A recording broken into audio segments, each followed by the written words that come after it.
Nous préparer à la guerre et restaurer risque fortement de provoquer un conflit avec la Chine. Actuellement, il y a des troupes chinoises stationnées en Corée du Nord, donc dans ce cas, il y a de fortes chances qu'un affrontement ait lieu entre les forces américaines et chinoises. Cela pourrait déclencher une troisième guerre mondiale, voire nucléaire. Les États-Unis y réfléchissent donc sérieusement.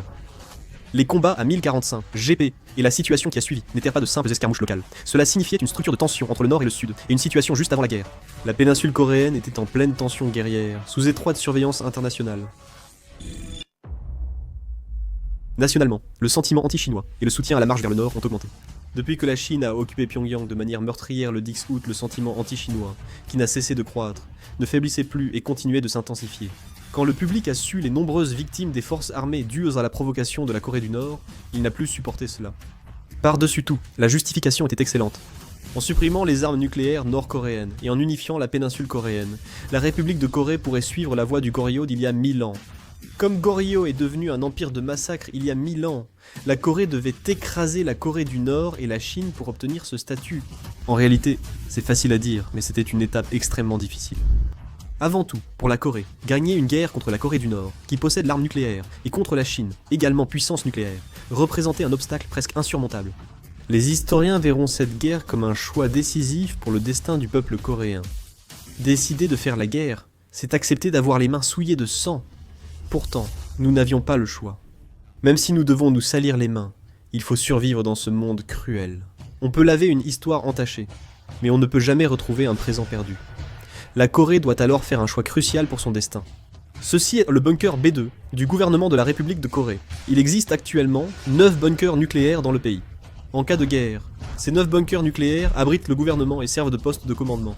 Celui-ci résiste même à une attaque nucléaire. Dans le bunker B2, les commandants principaux se sont installés. Cet endroit est sous le ministère de la Défense à Yongsan.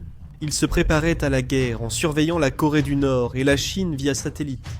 Les principaux commandants ont adapté les plans défensifs pour préparer une avancée au nord, certains veillant toute la nuit. Les bunkers B1 et B5 ont aussi été mis en service. Le bunker B1, près du mont Gwanak, accueillait le président Lee Myung-han et les principaux responsables. L'intérieur, vaste, permettait la circulation des véhicules et stockait assez de vivres pour nourrir des centaines de personnes durant des mois. Le bunker B5 de l'université de Séoul est aussi opérationnel. Si les bunkers B1 et B2 étaient destinés à des fins militaires, le bunker B5 a été construit pour accueillir des fonctionnaires et d'autres personnes similaires. Les bunkers B1 et B5 proches sont reliés par un passage souterrain. Les 9 bunkers nucléaires du pays sont désormais actifs. Le contrôle opérationnel en temps de guerre appartient à la Corée, après des négociations avec les États-Unis. La Corée a déclaré le DEFCON 2 à toutes ses forces armées, ce qui correspond à un état de préparation totale à la guerre. Les réservistes désignés pour la mobilisation sont rappelés, et les effectifs des unités sont complétés à 100%. De plus, des munitions sont distribuées à toutes les forces armées. Des rations, équipements nucléaires, biologiques, chimiques et réserves stratégiques ont aussi été fournis. Dans les entrepôts de chaque armée, de nouveaux équipements ont été distribués aux soldats d'active.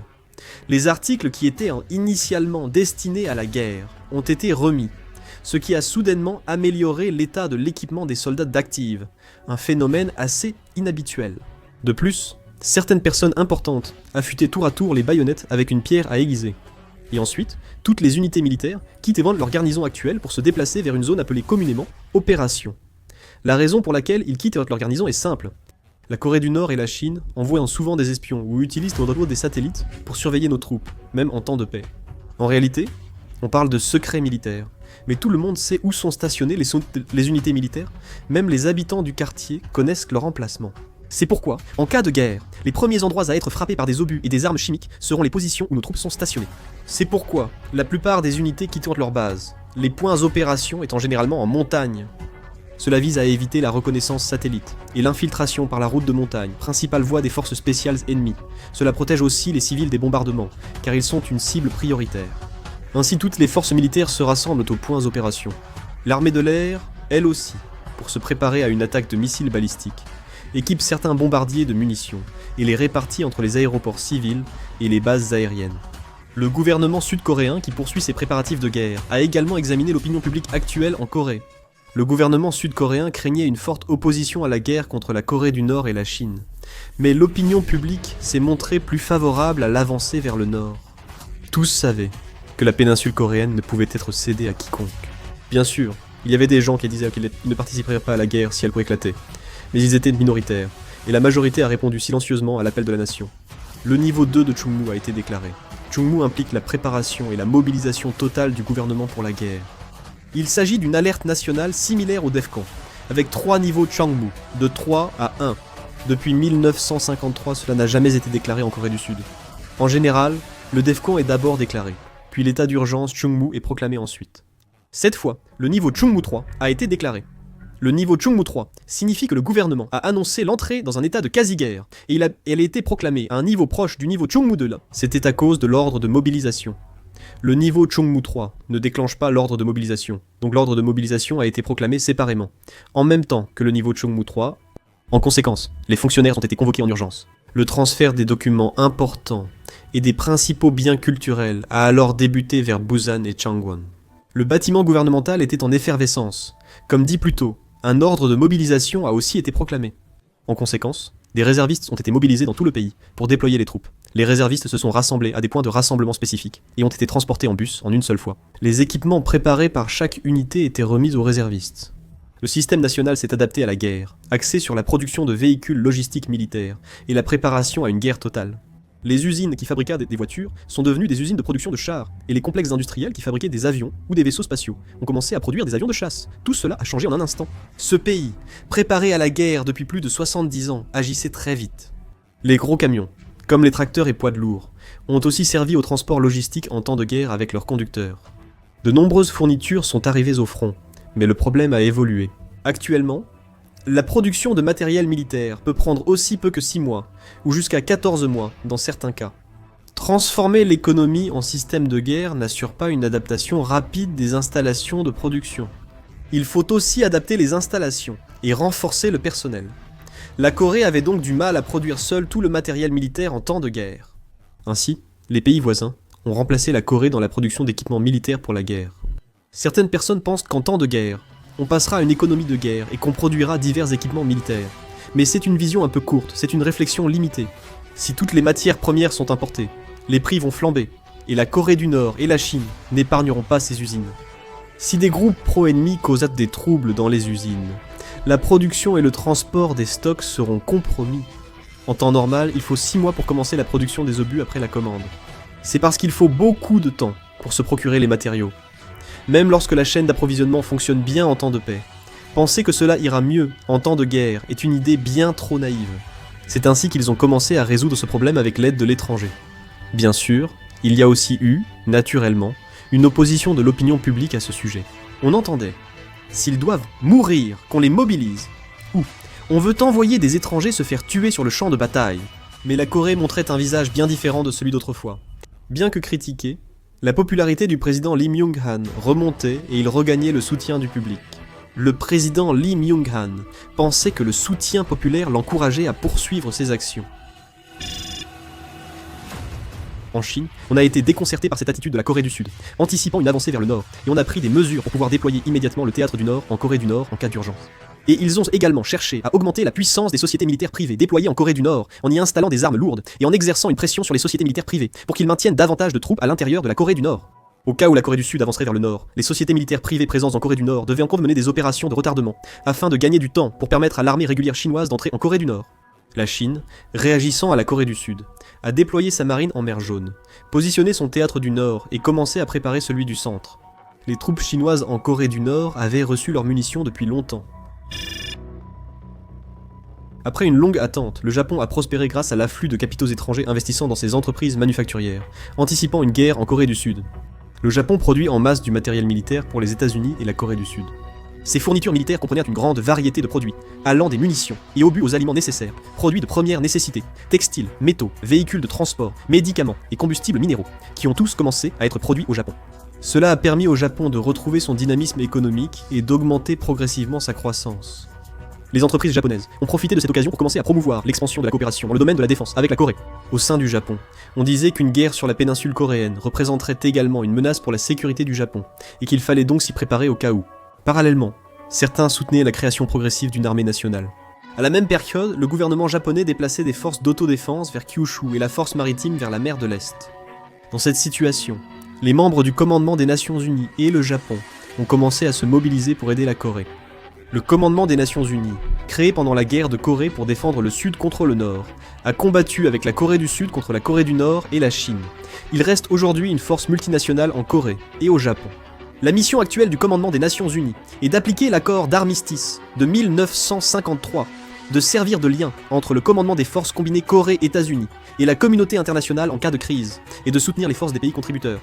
En cas de guerre, les membres du commandement des Nations Unies participeraient au conflit. Ils expriment déjà leur soutien à la Corée et leur volonté d'agir en cas de crise. Tout le monde sait qu'entrer en guerre est une décision lourde de conséquences.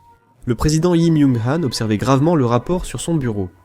Ces documents précisaient le nombre de victimes et la durée estimée de la guerre, si les forces sud-coréennes lançaient une frappe préventive contre les sites nucléaires nord-coréens.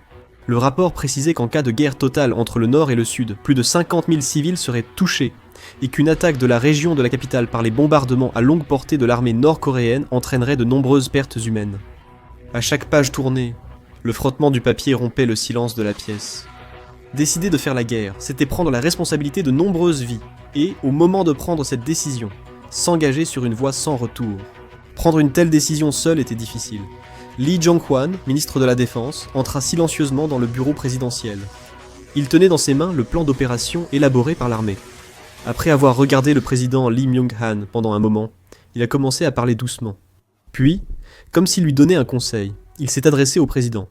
Il savait que le président était tourmenté, mais il lui a rappelé que seul le président pouvait prendre cette décision. Le président Lee Myung-han, en décidant de faire la guerre, aurait la responsabilité de nombreuses vies, et s'il prenait cette décision, le peuple lui en voudrait. Le président Lee Myung-han était accablé par le poids de la situation, et il n'avait aucune force au bout des doigts.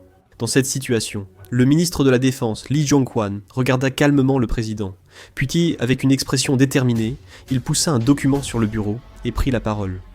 Mais le ministre Lee Jong-hwan affichait un air encourageant.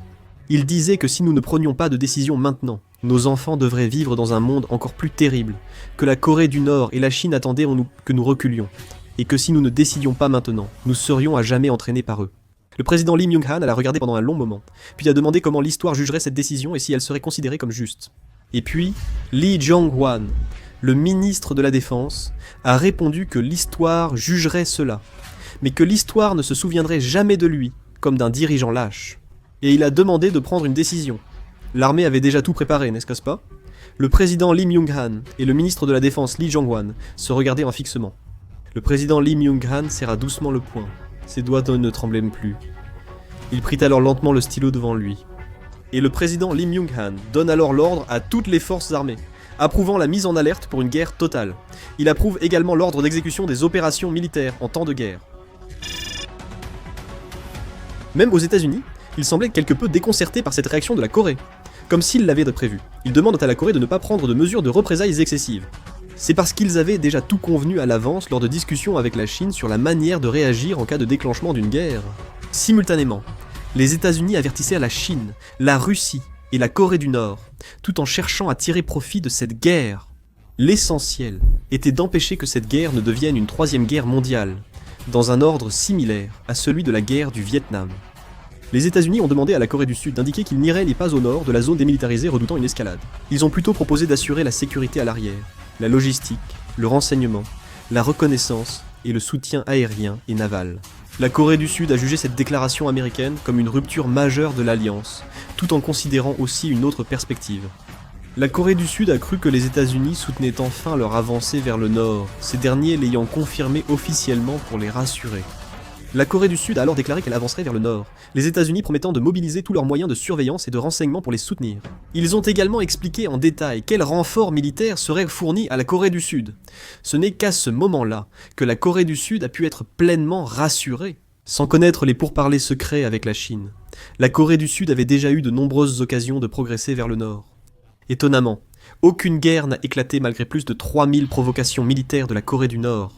Si c'était Israël, la région serait déjà en flammes.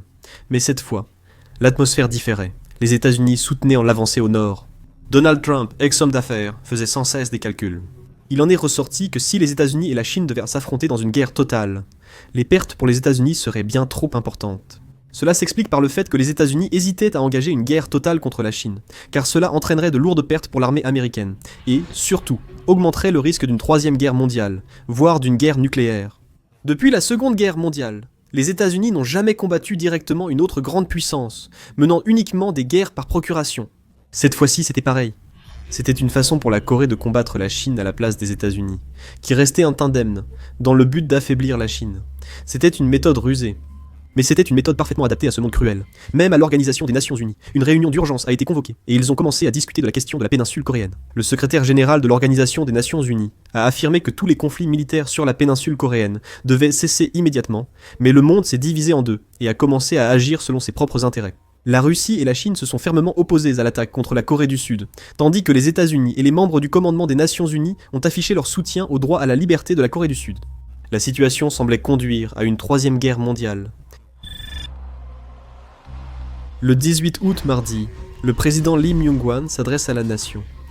Il comptait informer la population de tout ce qui se passait actuellement sur la péninsule coréenne.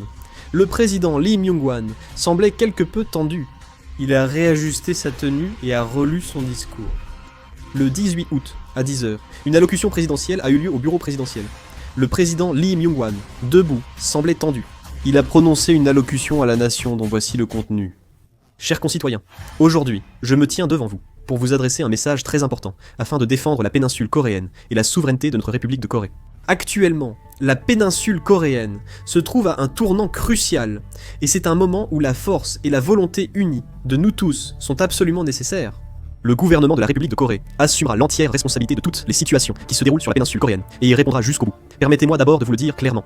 La péninsule coréenne forme le territoire de la République de Corée. La République de Corée est le seul gouvernement légitime de la péninsule coréenne et de ses îles annexes, et nous ne reconnaissons plus le régime nord-coréen comme un État indépendant. Les Nord-Coréens sont aussi citoyens de la République de Corée. Après la chute de Kim Jong-un, la Corée du Nord a sombré dans l'anarchie, menaçant la paix dans la péninsule coréenne. Cette crise offre aussi une chance d'accélérer l'unification tant désirée. Il est du devoir de la République de Corée de rétablir l'ordre et la stabilité dans la région nord-coréenne, de protéger nos citoyens et de fournir une aide humanitaire. Chers concitoyens, des rumeurs non vérifiées circulent rapidement en ligne et dans la société. Une organisation chinoise, Wumaodang, répand de fausses informations et manipule l'opinion publique pour diviser la société coréenne et affaiblir notre détermination. Aucune force ne peut débranler la souveraineté ni la volonté du peuple de la République de Corée. Il est temps de ne pas se laisser tromper par les fausses nouvelles et la désinformation, et de montrer notre volonté unie. Le gouvernement réagira fermement à cette guerre de l'information, et appliquera des mesures juridiques strictes. Chers citoyens, suivez uniquement les annonces et sources officielles du gouvernement. L'armée populaire de libération de Chine est présente à Pyongyang et en Corée du Nord, menant des actions militaires illégales.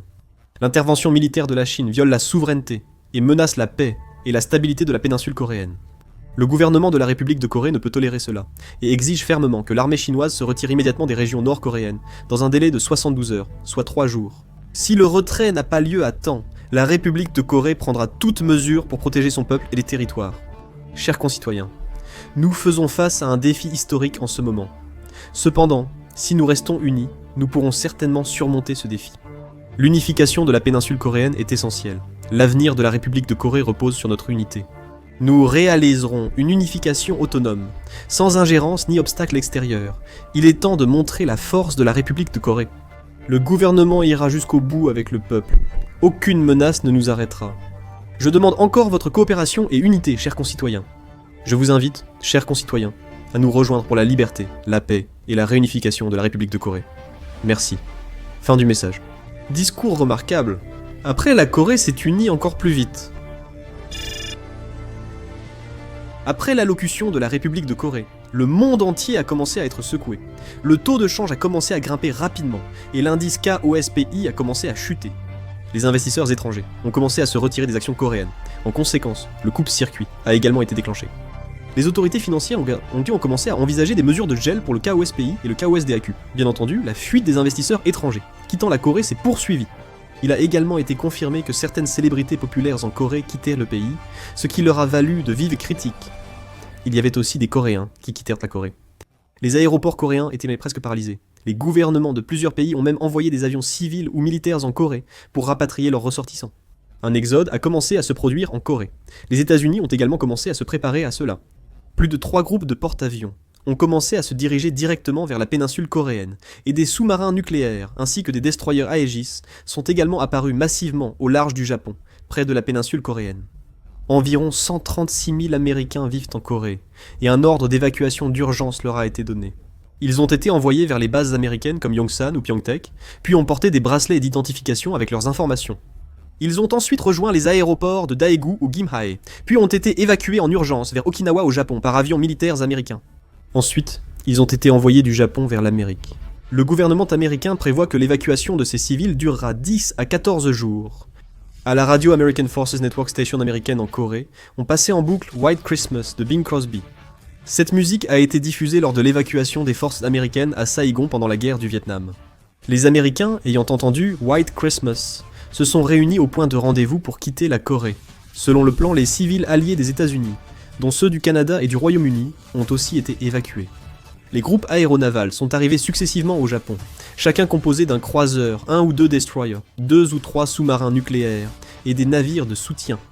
Chaque groupe compte 80 à 90 aéronefs et environ 6000 membres d'équipage, incluant Marines et marins.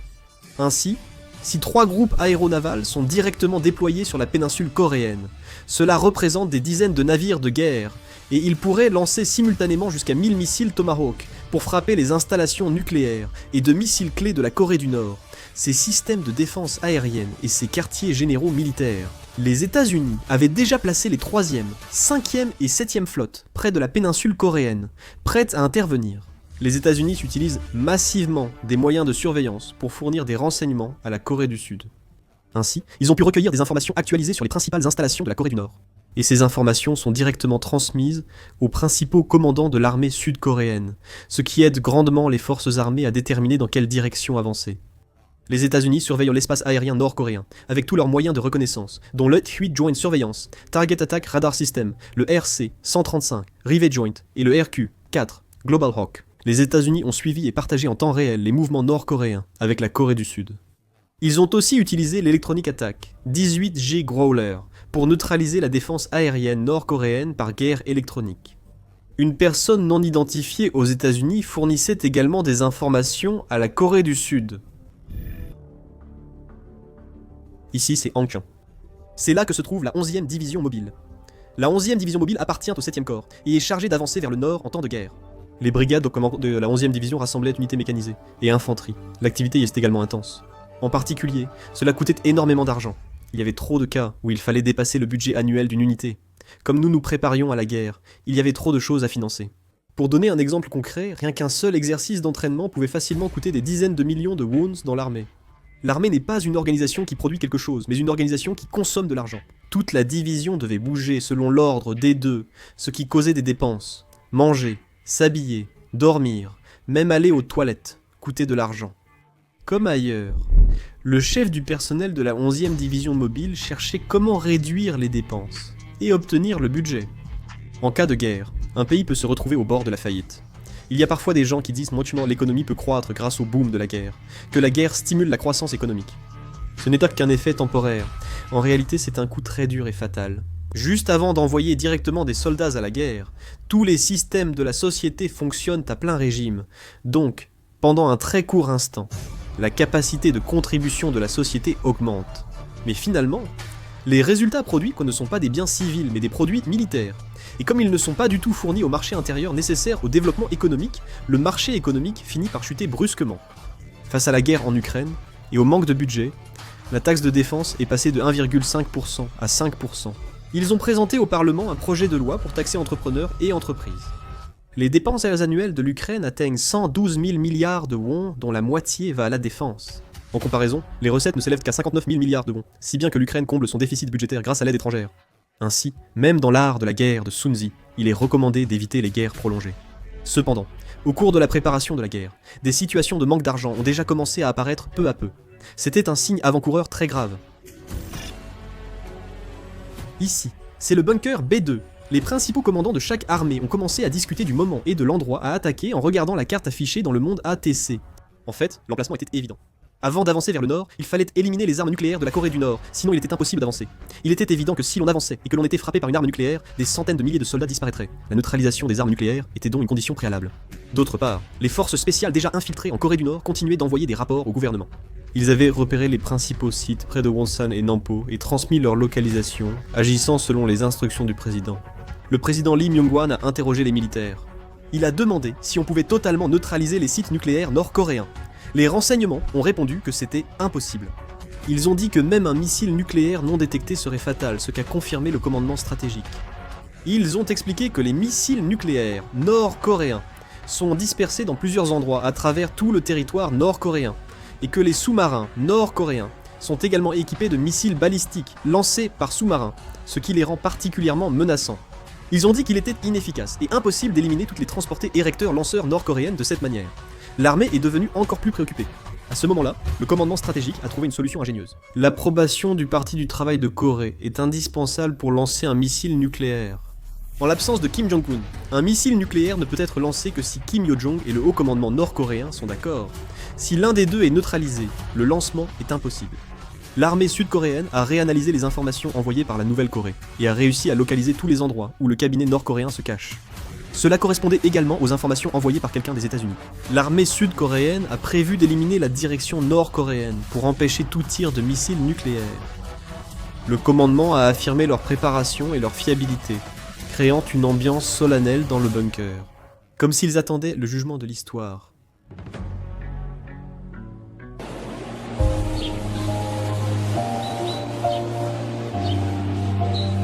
Cette fois, au centre.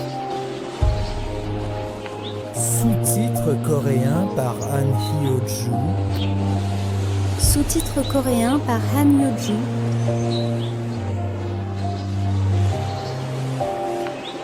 Sous-titres coréens par Han Hyo-ju. Sous-titres coréens Han Hyo-ju. Sous-titres coréens Han Hyo-ju.